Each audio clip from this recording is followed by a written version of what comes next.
You've heard that diet soda is secretly making you fat, that zero sugar is a trick, that artificial sweeteners are worse than the real thing. Here's the surprising truth. The best controlled studies don't support that. But the full story is messier and far more interesting than either side admits, because the science splits in two. Watch what people drink over years, and diet soda looks linked to weight gain and diabetes. Run a controlled trial, and it looks fine, even helpful compared with sugar. Same drink, opposite conclusions. Today, we untangle why. The answer is one of the most important ideas in nutrition science, and once you see it, you'll never read a food headline the same way. Let's go in. Start with what's not in dispute. Sugar-sweetened drinks, regular soda, are firmly linked to type 2 diabetes. Large studies show each daily can raises diabetes risk by around 20%, with a clear dose response.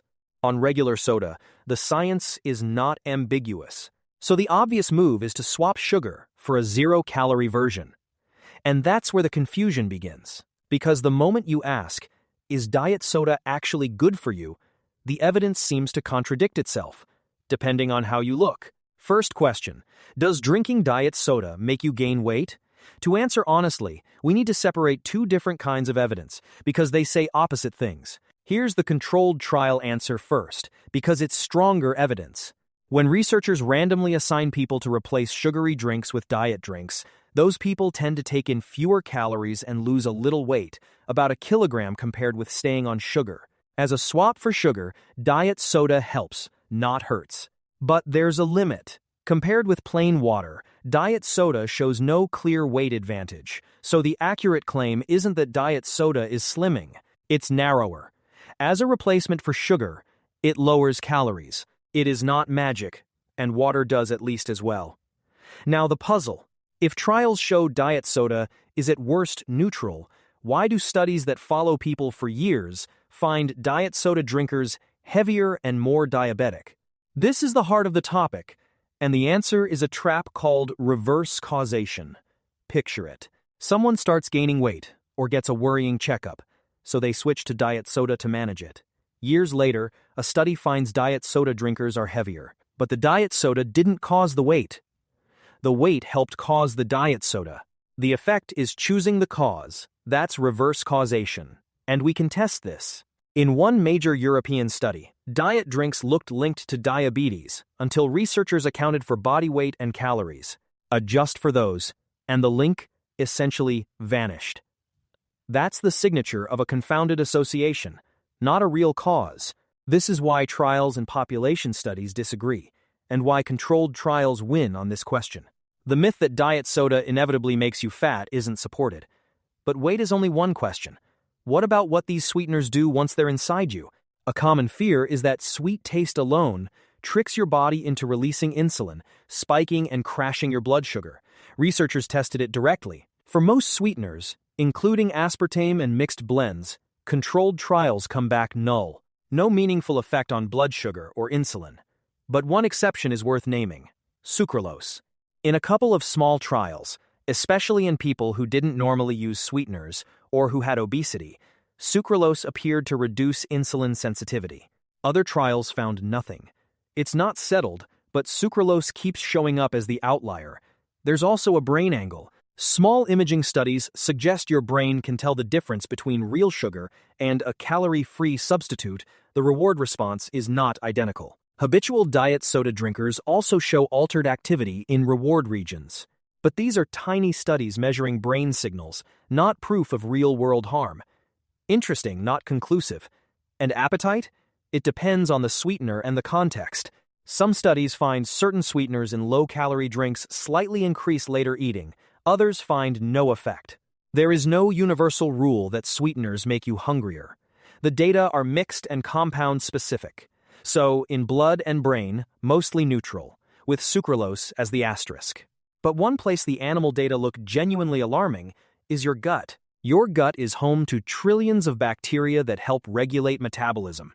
In animals, several artificial sweeteners, saccharin, sucralose, aspartame, altered the gut bacteria of mice and made them worse at handling glucose.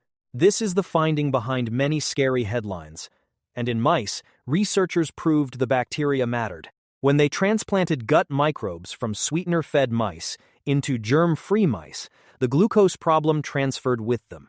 In mice, the link is causal. The altered bacteria carried the effect. But here's the honesty this topic demands. Humans are not mice. When researchers ran human trials, the picture weakened. Out of 5 controlled studies, only 2 showed a significant change. The dramatic animal effect mostly does not replicate in people, at least not yet, and not consistently. So the gut story is a perfect example of science getting distorted. The animal data are real and important, but reporting them as if they apply directly to your morning diet soda skips the step where the effect mostly vanished in humans. Promising lead, unproven conclusion. Which brings us to the claim that scares people most, the aspartame cancer headline. In 2023, a branch of the World Health Organization classified aspartame as possibly carcinogenic. Headlines exploded. But that phrase, and the category it comes from, means something very different from what most people assume. That classification, called Group 2B, does not measure how dangerous something is. It measures how strong the evidence is that it could be hazardous at all. Group 2B is the weak evidence bucket. Pickled vegetables and aloe vera extract are also in it. It's a statement about uncertainty, not risk in your glass. At the same time, the world's food safety regulators, the WHO's own expert committee, plus European and US authorities, reaffirmed that aspartame is safe within normal daily limits. To exceed that limit, an adult would need to drink something like 12+ cans of diet soda every day, for life. So the honest reading is this: the cancer headline reflected weak, uncertain evidence, not a confirmed danger. Systematic reviews find no definitive cancer link at normal intakes. That doesn't mean absolute zero risk forever. Long-term effects are still studied. It means the panic outran the evidence. So, if diet soda is not making you fat, not spiking your blood sugar, and not a real cancer threat at normal doses, what should you do? Here's the practical hierarchy. The clearest win is cutting sugary drinks.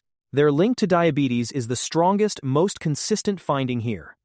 If you do nothing else, that's the lever that matters most. Second, if you're switching off sugar, diet soda is a legitimate transition tool. Trials show that as a replacement for sugar, it cuts calories and is not the villain the headlines claim. For someone moving away from a heavy sugar habit, it can help. Third, water is still the best default. Against water, diet soda shows no clear advantage, and water sidesteps every open question: the sucralose asterisk, gut uncertainty, and long-term unknowns. Diet soda is better than sugar. Water is better than both. And keep the open questions in view without panicking. Sucralose may affect insulin in some people. Gut effects are real in animals and unsettled in humans. Long-term safety is still being studied. None of these are proven harms, but they are reasons to treat diet soda as an occasional tool, not an all-day default. So the balanced truth lands between the two camps.